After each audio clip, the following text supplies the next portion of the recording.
Well, this is the first one for today, and I hope it will be not as complicated as others, but we will see. Okay, so this is a joint work with Alexei Balinsky and Yuri Wagner. They helped at some points. And actually, this is a review of some previous work by many people.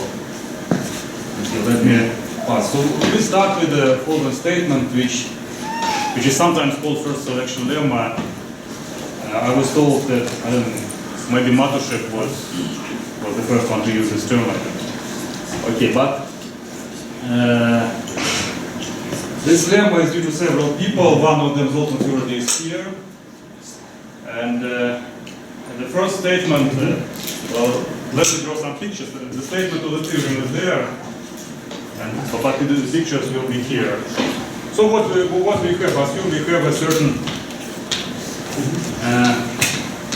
finite point set, or actually, in order to prove the theorem, it is sometimes useful to say that there is a probabilistic measure that somehow governs random points, and we select, for example, in the plane, we select 3 random points, they're independently, and the distribution for every random point is the same, but actually this will be changed afterwards, but in this theorem the distribution is the same. So here the distribution is uniform in a certain subset of n capital points. So we choose a random triangle out of a certain number of choices, and what we are interested in is to find a certain central point in a certain sense. So here central point will be the point. Okay, it is called P in my slides, so I use P here. So the central point is the point which is covered by a certain fraction of the random triangles. I mean, in other terms, we may say that this point is covered with a certain probability. So probability that P is in a random triangle. So in the planar case, the point can be chosen so that this probability is at least 2/9. So this is the result of Borosh and Furdy in the plane. Okay, and actually in the plane this result is true. The estimate is tight. If you don't know the example, you may try to figure out what is the example when the probability to cover any point in the plane with a random triangle is 2/9. I mean, which distribution of a point gives 2/9 or close to 2/9. But in higher dimension, we can also have some distribution of a point, a sample some d+1 points from the same distribution independently, and ask the question: is there a point in space in RV which is covered, I mean, with some constant probability depending on the dimension? So this was done by Baran, and the first result by Imre Baran is showing that in arbitrary dimension, so in random simplex, will be at least some number which is, okay, let me write it down, but it will be on the slides afterwards. And okay, so let me show how Imre Baran proved this. Actually, it is possible to invoke a certain statement, Verbeck's theorem. Verbeck's theorem allows us to partition the points. The big number of points and capital point cloud. We partition the point cloud into small subsets, at most d+1 points each, so that the convex hulls have a common point. So this is the statement, approximately the statement of Verbeck's theorem. And it is possible to partition a big point set into several parts so that the convex hulls have a common point. So after that, for every, so we have d+1, so we have parts of d+1 points. So we may take d+1 such parts, so d+1 square points in total. They have a common point. Again, so now d+1 convex hulls have a common point. So in the plane 3 of them. And actually, colorful Karasev theorem, which was also proved by Grabarny in the same paper at 1982, shows that it is possible to choose from every part, it is possible to choose one point, so that the convex hull of those d plus 1 points, also, so we choose one point from every part, so I mean, it is not the case here, but it must be the case. So that the convex hull also covers that point P. The point P was obtained in the first step. And actually, we also proved that it is possible not only to choose d plus 1 points, but to do it at least d plus 1 times differently. And after that, we take every subset of d plus 1 parts of d plus 1 points each. In every such subset, we can choose several point sets which cover this central point, and we count the total number. It turns out that, I mean, the constant fraction of all d plus 1 tuples in for all possible choices from n capital points will be this number. So which I told already. Okay, so this is a good proof, and actually, what we are going to study? We are going to study. The next slide will be after us. We are going to study some tools which allow to do this selection of the central point in a continuous way. Actually, what is possible and what is not possible. For example, on the first step, we used Verbeck's theorem, and the Verbeck's theorem provides some points. But if we somehow move those points, those n capital points, around the space, then this point provided by Verbeck's theorem actually it is not completely known how it varies. As far as I remember, it is possible that this point does not vary continuously, but I'm not sure. But actually, I have no evidence that it should depend continuously. And I mean, this makes some difficulty that the point may not depend continuously. But okay. Actually, I would say that in this theorem it seems unlikely that it is possible to choose a point moving continuously, I mean dependent on the parameters continuously, but it is possible actually to somehow to overcome this with a certain notion of homological continuity, which I will define. Not define, but somehow explain later.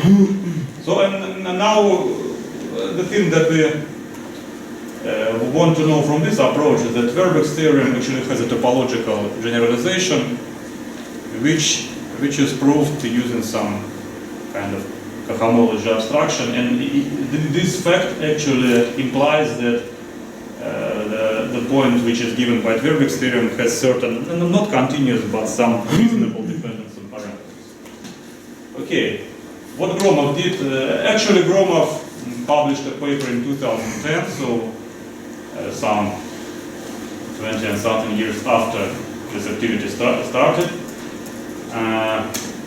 Okay, here is the scheme of the proof by Gromov.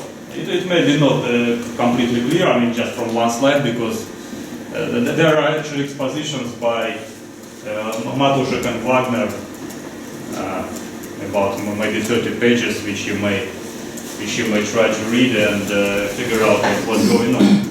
Just because, of course, it is impossible to describe everything in one slide, but the idea is to, okay, we have n capital points, and n capital points can be considered as a map of n minus 1 dimensional simplex to R3. We just identify our points with the vertices of the simplex and map the simplex linearly, just a linear map of the simplex. And Gromov actually just immediately passes to the case of continuous map. Maybe not continuous, but some kind of, for example, piecewise smooth map or something. Some good map, but not necessarily linear. And for any such map, Gromov actually argues with a certain technology which I have no time to explain, but the technology just a very rough understanding would be like this. If so this big simplex is mapped continuously to our space, so to the plane, for example. We take one point, and we count triangles in the simplex. So for every triangle, two-dimensional face of the simplex, we count its image, some kind of triangle. It may be curved in Gromov's approach, and we count how many times this triangle covers the point. It may not cover the point, or it may cover it once or twice, or maybe cover it even. We could even introduce some orientation and sign, but Gromov works in modulo 2 homology, so orientation and sign is not needed. But still, okay, we just count how many times a point is covered by a triangle, and then to take this number modulo 2, so we take 0 or 1 modulo 2. And this actually gives a certain co-chain on the original simplex. So in the original simplex, we assign a number, actually a residue modulo 2 to every two-dimensional face. I mean, if we map to R2 in this particular case. And so so every point in our R2 in the plane provides a certain cocycle. If this point moves, then this cocycle changes. But it changes in a certain reasonable way. I mean, I'm not giving somehow a rigorous proof, but somehow you may just imagine that we move the point here, and this cocycle changes there, somewhere in the kind of space of all cocycles of the simplex. So Gromov just introduces rigorously the space of all cocycles of the simplex, and he also rigorously defines what is meant by, by saying that the cocycle depends continuously. Actually, and after that, there is a certain calculation which shows that this cocycle depends continuously. In this space of cocycle, the image of the plane, which can be compactified to give a sphere, two-dimensional sphere in two-dimensional case, or d-dimensional sphere in general case, this image actually carries some non-trivial cohomology class of the space of cocycles, and it means that this is a non-trivial map, and in particular this map cannot be contracted in the space of cocycles, or whatever it is. Actually, but if, okay, the third step here, if we assume that every point has a small covering fraction, then actually it is possible to make the contraction of the image of the sphere. It can be contracted to one point by a certain, I would say, by certain random contraction in a certain way. And this just gives a contradiction, just because this image of the sphere can be contracted, but from some homology consideration it cannot be contracted. And okay, so this was my short exposition of the proof, and I cannot go into details, but I use those details in my argument, in my result, but I think at the moment it is sufficient to say that the solution comes from a certain topological argument which considers some map and proves that this map is non-trivial, and not only non-trivial, but non-trivial from homological reasons. But on the other hand, it could be trivial if we could. It would be trivial if we could somehow contract this map, and the contraction of this map would follow if the point is not covered by many triangles, by many simplices. Okay, so some homological argument is inside. And the strange thing was that actually Gromov obtained a better constant, which is given here, so 2d over d plus 1 factorial times d plus 1 in arbitrary dimension, which is better than the bound Bahrain, actually better than this one. And moreover, in the two-dimensional case, this is the best possible number. This is 2 nines. So 2 nines is is the thing we cannot improve in the plane. So somehow it is strange that this argument, I mean, if you try to understand this argument, to understand its steps, then you may note that in many steps the argument seems to be very imprecise, so very rough estimate every time, but for the plane it gives the precise bound, the two nines, which is very strange. And also with higher dimension it gives better bound, and actually there were some papers afterwards, maybe I don't list all of them here, which improve the bound further. Actually, it is possible to tweak that construction and to improve the bound a little bit. For example, for d equals 3 in three-dimensional space, people still fight for improving the bound and don't know the truth.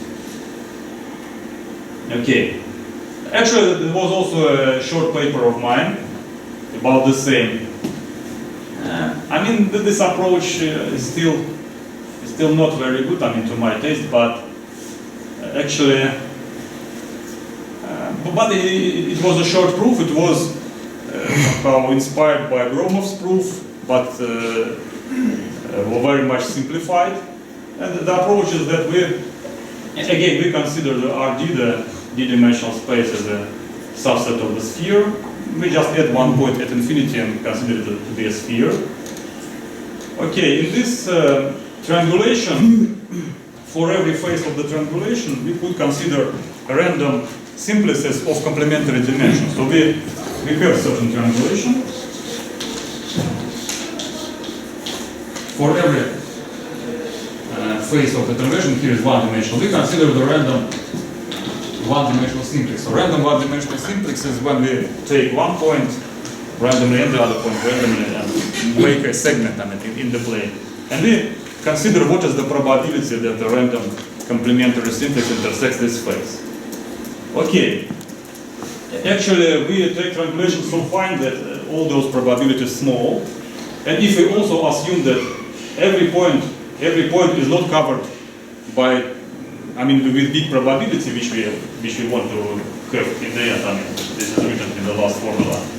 If the probability of covering of every point is small, then we just make a construction, again, as a sort of random construction, which actually shows that the fundamental class of the sphere is trivial, so that this sphere actually is contracted inside itself to the point at infinity, which is strange because the sphere cannot be contracted inside itself to a point at infinity, which is the basic property, because the identity map of the sphere has degree 1, and if it is contracted to one point, that it should have degree 0.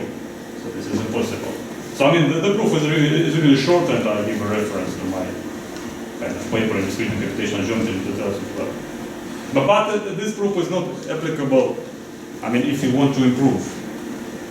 Okay, so let me just say a few words on that. If you want to improve, if you want to show how those heavily covered point depends on the parameters, then this proof seems to be not very good, because I mean, at least I have no idea how to make a certain dependence on parameters from this theorem. Although I mean, I cannot completely exclude that it is possible, but I don't know at the moment. Okay, one small observation is that, by the way, actually Janusz Pach was the first to prove this kind of statement, and from the paper of Gromov and from my proof, it also follows that we have a certain colorful generalization. So actually, we could take d+1 different point sets, and we could choose randomly one point from every set, but and all the sets may be different.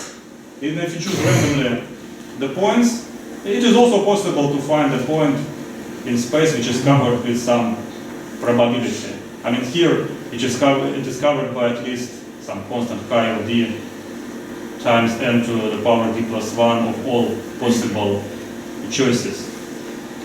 Okay, one way to think about it is to say this is a colorful version of the first lemma.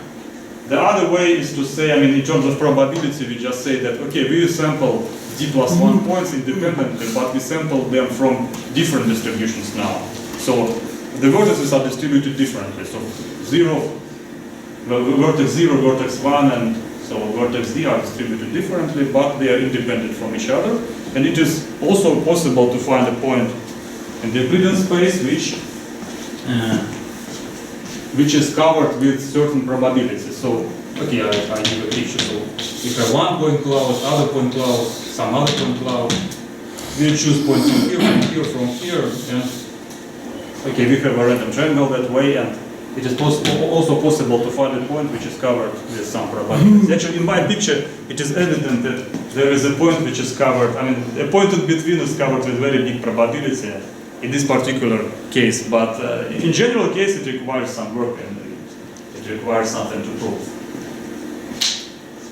But actually, at the moment, my conjecture, not stated here, is that if we choose points distributed differently, then actually the probability that, the probability that we can guarantee in this theorem is not smaller than the probability that is guaranteed in the theorem when all the points are distributed equally.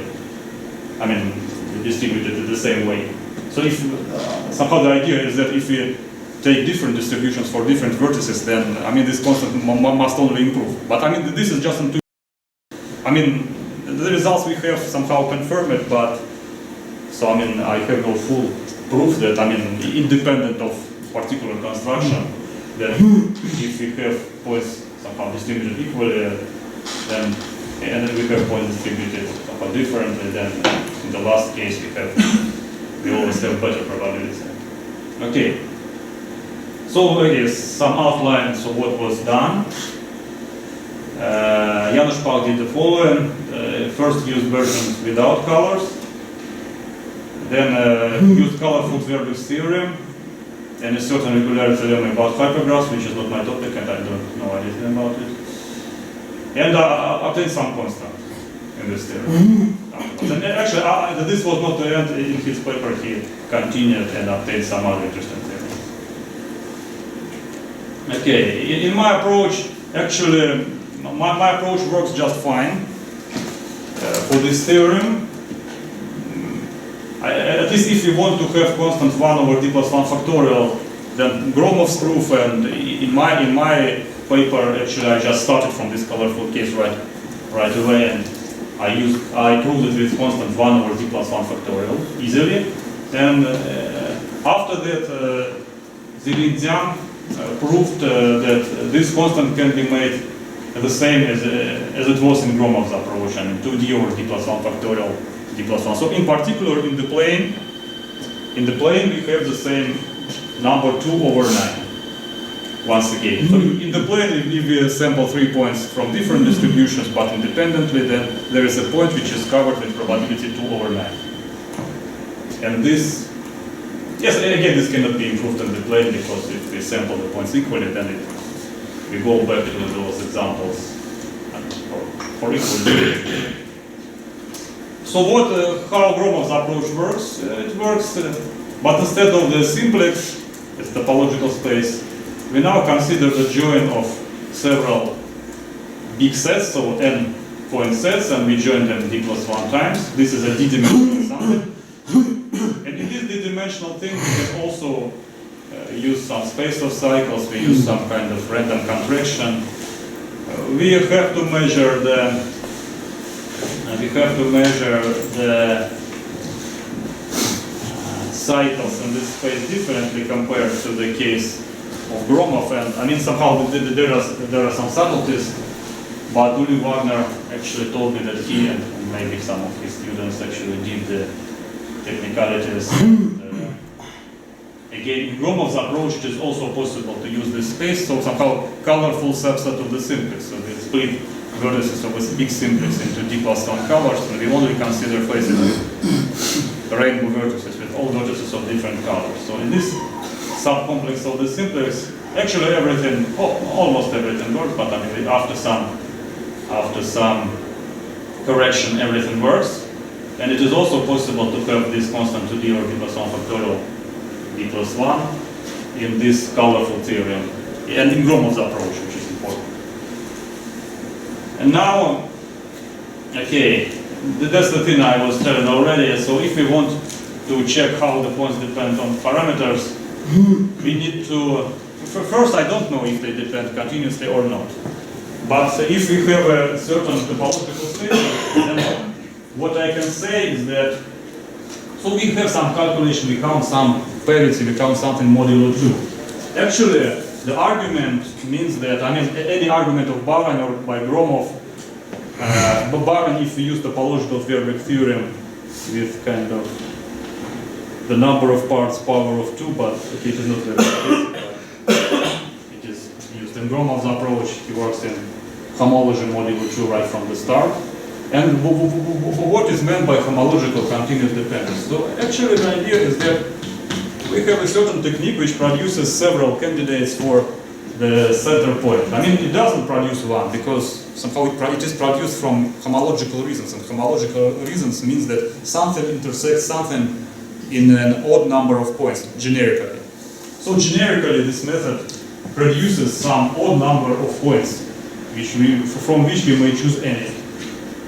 And if we somehow vary parameters, so this is, I mean, the most important part of, I mean, of this talk, of this, the results I want to say is that if you vary parameters, then some kind of homology classes just remain the same, and they may be represented by some cycles, and we take some intersection, and all the time, I mean, in general situation, the intersection makes some odd number of points, and but not always.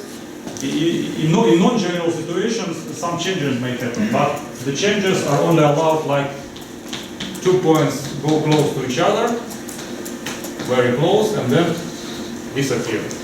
For example, this is one possible change, and the other possible change is when again, so from nothing we obtain a pair of points and they start to move. Again, this is a kind of generic situation because, I mean, if we move one configuration to another by a certain generic path, then we can guarantee, I mean, from some general position argument for kind of some polyhedral intersections in some higher dimensional space that these are the only changes that occur. I mean, for a generic path from one configuration to another configuration. Of course, if we consider arbitrary change from one configuration to other configuration, then we could have some worse things. We could have some 4 points going to one point and disappear and so on. But again, if we just change in a certain generic manner, then we only have such events when some 2 points come closer and disappear, and some 2 points appear from nothing. And of course, I mean, it is clear that such events do not change the parity. That's why the total parity doesn't change, and we always have the argument that we have odd number of choices all the time, or almost all the time, I mean, except for the times of that events. We have odd number of points to choose from, and we can choose. So that's roughly the idea, which I call homological continuous dependence. Homologically continuous dependence. So it means that we don't have, maybe we have, but I don't know if we have a continuous dependence, but we have this thing, if we count something, some parity. Okay, so this actually can be achieved in Baran's proof. This also can be achieved in Gromov's proof. So if you want to use this afterwards, so we can actually have the constant from Gromov's proof, the 2D over k. So the constant which we are interested in is the probability like this. So we will have it from Gromov's proof if we can somehow plug this homologically continuous dependence into some other argument. And from my proof from 2012 paper, it is not clear if this homological continuous dependence can be extracted or not. Actually, I would like to, because I mean, my argument was very short, and if by some other short argument it is possible to have homological continuous dependence from my argument, it would be very nice. It will give a very short explanation of everything.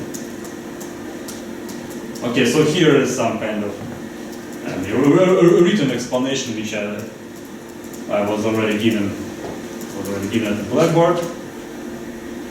So I mean, okay, more technically, the last paragraph here says, more technically, what is homological continuous dependence? This is a multi-valued function, and from this multi-valued function we can consider its graph in the Cartesian product of the domain and codomain. And we must say that, okay, this graph must be a pseudo-manifold, at least pseudo-manifold modulo 2, so this is something, I mean, which has faces of maximal dimension meeting generically in pairs.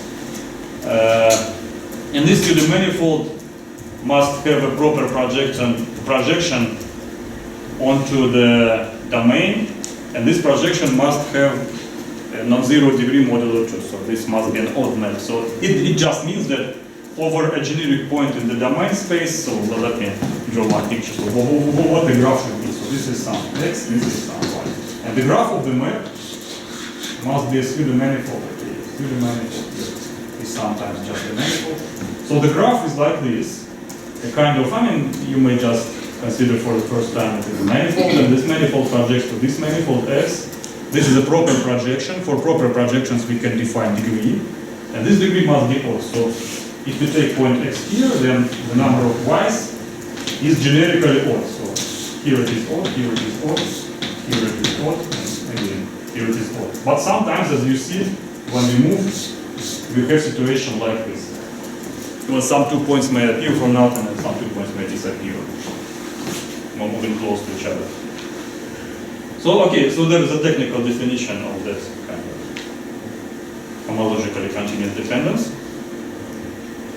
And now, I mean, actually there was some technique developed by Zhivalevich, let me it is not mentioned here. Zhivalevich and others, that actually allows to plug one homological argument to another homological argument and maybe to some else homological argument, and to produce some combination of some results. Here I produce a combination like actually Dolnikov did, who is present here, and like Zhivalevich and Breshitsa did, to plug something into some other thing and make a transversal version of this all. So assume we have we have several finite point sets in RD, or maybe several.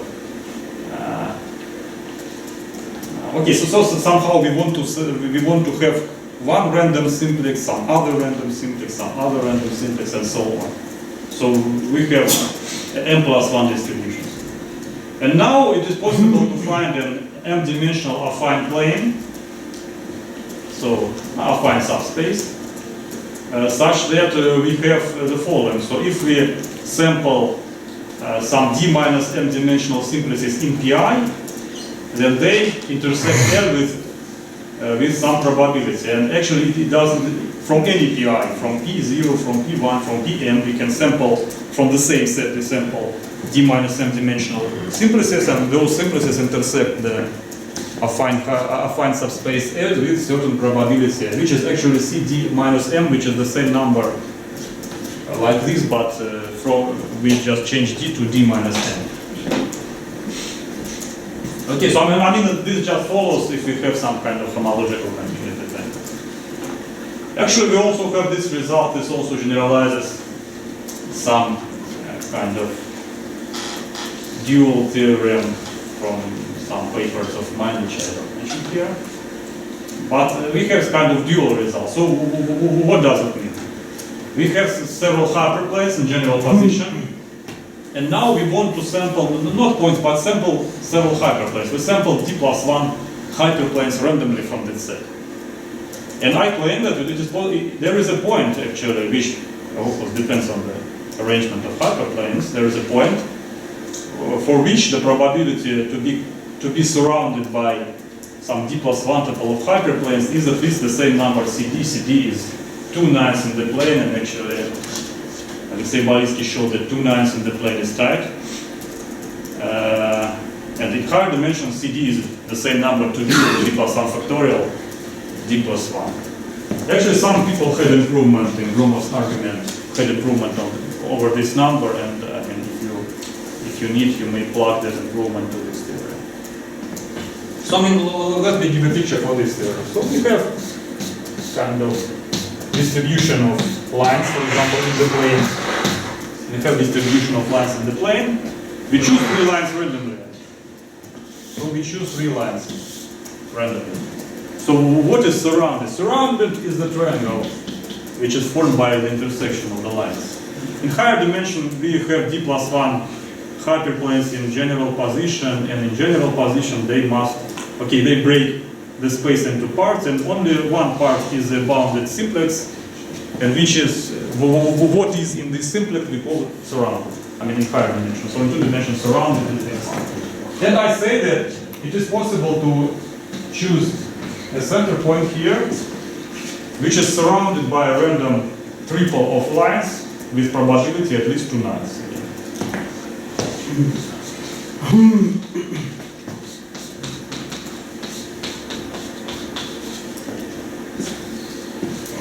So this is kind of dual version of this whole.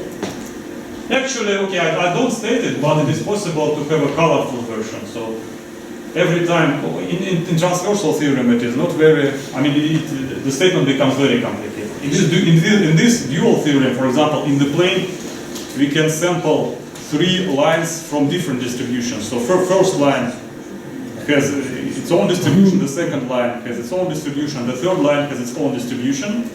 If we sample from 3 different distributions, it is still possible to find a point in the plane which is covered with, which is surrounded with probability 2 nines.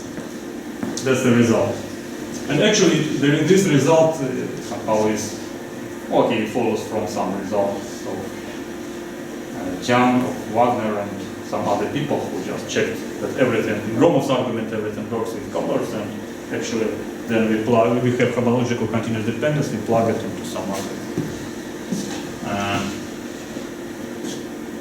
Again, I would say I have a conjecture that that actually this colorful result follows from the result without colors for some kind of intrinsic reason. If we sample the hyperplane in the same way, then we have some point which is surrounded with some probability. If we sample hyperplanes with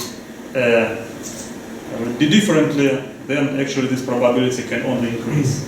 There were some attempts to have this kind of argument, and without knowing the proof, but from some general considerations, if we distribute the first hyperplane, the first line, the second line, and the third line differently, then it is even better compared to the case when we distribute the first line, the second line, and the third line equally.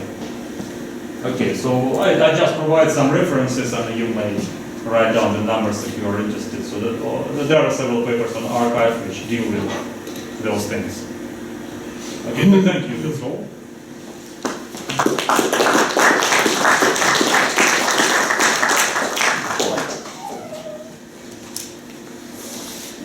Questions? Comments? You have some questions to yourself? No? Okay, if somebody is interested, you may ask me later. You didn't mention the lower bound for C. You did mention the upper bound for C construction. Upper bound, yes, there is an upper bound. There is a paper by several people. Okay, I do not say who, but maybe I forgot somebody. But the upper bound is just exponential, some kind of approximately e to the power minus d. And actually, nobody knows. Actually, in higher dimension, it may well happen that this is the truth. Because, nobody knows. There was a paper by Boris Buch and others about some kind of staircase convexity and something like this, as far as I remember. And this was the bound obtained by certain construction. Actually, it is very suspicious that the topological theorem has the same bound as the linear theorem. At the moment, I guess that. My guess is that in topological theorem, maybe this factorial bound is close to the truth. But for linear theorem, I say for the original case, first selection lemma, I have an intuition that maybe this bound is true. I think that maybe there must be some other methods to prove the linear case and to give much better bound, like this. Approaching the construction Okay, but I mean those are just somehow some intuitive thoughts, but without any supporting evidence. Other questions? If no, let us thank the speaker once again.